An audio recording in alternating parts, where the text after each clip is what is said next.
एक हीरो जो घोस्ट देख सकता है, एक हीरोइन जो घोस्ट की आवाजें सुन सकती है और एक पैलेस जहाँ हर किसी के पास कोई ना कोई सीक्रेट छुपा हुआ है। ये कॉम्बिनेशन मुझे बिल्कुल भी एक्सपेक्ट नहीं था और द ईस्ट पैलेस ने फर्स्ट एपिसोड में इतना कुछ दिखा दिया कि उसके बाद नेक्स्ट एपिसोड ना लगाना मेरे लिए ऑलमोस्ट इम्पॉसिबल हो गया। सबसे पहले ना बेसिक स्टोरी समझ लो। ईस्ट पैलेस के क्राउन प्रिंस एक एक करके मिस्टीरियस तरीके से मर रहे हैं। पैलेस में सबको लगता है कि पॉन्ड में रहने वाले एक रिवेंजफुल स्पिरिट पूरी रॉयल फैमिली को कर्स कर रही है और अब ना किंग के पास सिर्फ एक ही बेटा बचा है और जब उसकी जान भी डेंजर में आ जाती है तब एंट्री होती है गुचन की। और ये कोई नॉर्मल घोस्ट हंटर नहीं है, ये घोस्ट को देख सकता है, उनसे लड़ सकता है और जरूरत पड़े तो सीधे स्पिरिट वर्ल्ड में भी घुस जाता है। सुनने में बहुत कूल है ना, बट एक छोटी सी प्रॉब्लम है, जितनी बार ये स्पिरिट वर्ल्ड में जाता है उतनी ही बड़ी प्राइस उसकी बॉडी को चुकानी पड़ती है और उसको हेल्प करती है सिंगांग। अब यहाँ मुझे कॉन्सेप्ट बहुत इंटरेस्टिंग लगा। गुचन घोस्ट को देख सकता है, सिंगांग घोस्ट को सुन सकती है। दोनों के पावर्स अलग हैं, लेकिन जब ये साथ आते हैं तभी इन्वेस्टिगेशन एक्चुअली कंप्लीट होती है।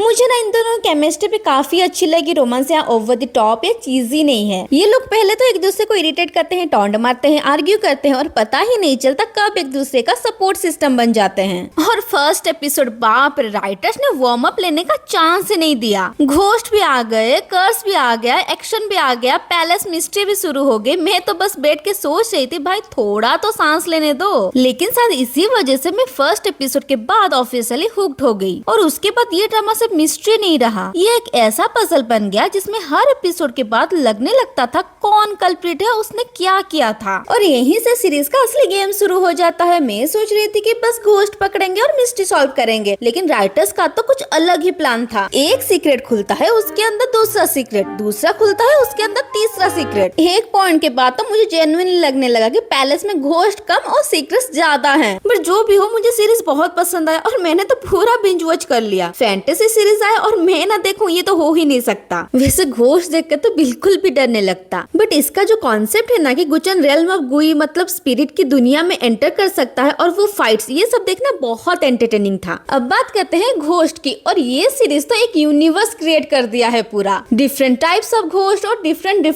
नेम्स। एक पॉइंट के बाद तो मुझे लगा नाम याद रखूं या स्टोरी देखूं, लेकिन अच्छी बात ये थी कि घोस्ट सिर्फ डराने के लिए नहीं थे। धीरे धीरे समझ आता था कि हर घोस्ट अपने साथ एक कहानी लेकर आया है। और मेरा फेवरेट स्पिरिट था कोमुक्साली। जब भी स्क्रीन पे आता था मेरी फेस में ऑटोमेटिकली एक स्माइल आ जाती थी। वो इतना क्यूट था, मुझे तो लगा मैं इसको अडॉप्ट ही कर लूं। वैसे ना सीरीज की मिस्ट्री को लेकर मेरी एक कंप्लेंट है, सीक्रेट्स को ना ज्यादा ही स्ट्रेच कर दिए हैं। सीक्रेट्स के अंदर सीक्रेट्स, फिर उनके अंदर भी सीक्रेट्स। अगर तुमने फर्स्ट एपिसोड में किसी को कल्प्रिट सोचा होगा, सेकंड एपिसोड में वो चेंज हो जाएगा, फिर थर्ड एपिसोड में और कोई बन जाएगा। एक पॉइंट के बाद मेरा बस एक ही रिएक्शन था, भाई अब जो भी सच है ना एक साथ बोल ही दो। यही बात मुझे थोड़ा लगा कि अननेसेसरी था। पूरा ट्विस्ट के चक्कर में बहुत कुछ डाल दिया जिसकी जरूरत ही नहीं था। एक चीज जो मुझे एंडिंग में सबसे ज्यादा कंफ्यूज कर गई। अब यहाँ ना स्पॉयलर्स है, अगर सीरीज नहीं देखा तो इस पार्ट को स्किप कर सकते हो। एंडिंग में ना गुचन सिंगांग को बचाने के लिए प्राइमोर्डियल गुइमे के साथ डील कर लेता है। उस डील में बेसिकली वो अपनी फ्रीडम ही दे देता है और उसने ये भी एक्सेप्ट किया था कि जो प्राइमोर्डियल गुइमे चाहेगा वो करेगा। इसलिए जब गुचन वापस आ गया मेरा पहला रिएक्शन बस एक ही था, ये वापस आया कैसे? क्योंकि डील के बाद तो मुझे लगा था कि उसका ह्यूमन वर्ल्ड से कनेक्शन ही खत्म हो गया और फिर लास्ट सीन में उसके हाथ की चेन भी दिखाई गई। तब मुझे लगा कहीं ऐसा तो नहीं गुचन खुद से वापस आया ही नहीं, हो सकता है प्राइमोर्डियल गुइमे ने ही उसे ह्यूमन वर्ल्ड में किसी वजह से वापस भेजा हो। शायद उसका काम अभी तक खत्म नहीं हुआ, या शायद फ्यूचर में जब भी प्राइमोर्डियल गुइमे उसको बुलाएगा गुचन को वापस जाना पड़ेगा, इसीलिए चेन भी अभी तक उसके हाथ में है। ऑब्वियसली ये सिर्फ मेरी थ्योरी है, ड्रामा तो इसका आंसर नहीं देता, इसलिए कमेंट्स में तुम्हारी थॉट्स भी बताना। ओवरऑल ना मुझे सीरीज बहुत पसंद आया, इसके विजुअल्स भी बहुत अच्छे थे और इसका कॉन्सेप्ट और फिर स्पिरिट वर्ल्ड में जाके फाइट्स करना, ये सब देखने में ना बहुत इंटरेस्टिंग लगा। और मेरा फेवरेट कोमुक्साली, इतना क्यूट भूत तो पता नहीं मैंने कभी देखा ही नहीं था। वैसे तुम्हें कोमुक्साली क्यूट लगा या नहीं, कमेंट में जरूर बताना। अगर तुम्हें फैंटेसी वाले ड्रामास पसंद है ना तो ईस्ट पैलेस को जरूर देखना। और अगर वीडियो पसंद आए तो लाइक करना, सब्सक्राइब करना और अपने दोस्तों के साथ शेयर करना। मिलते हैं नेक्स्ट वीडियो में, बाय।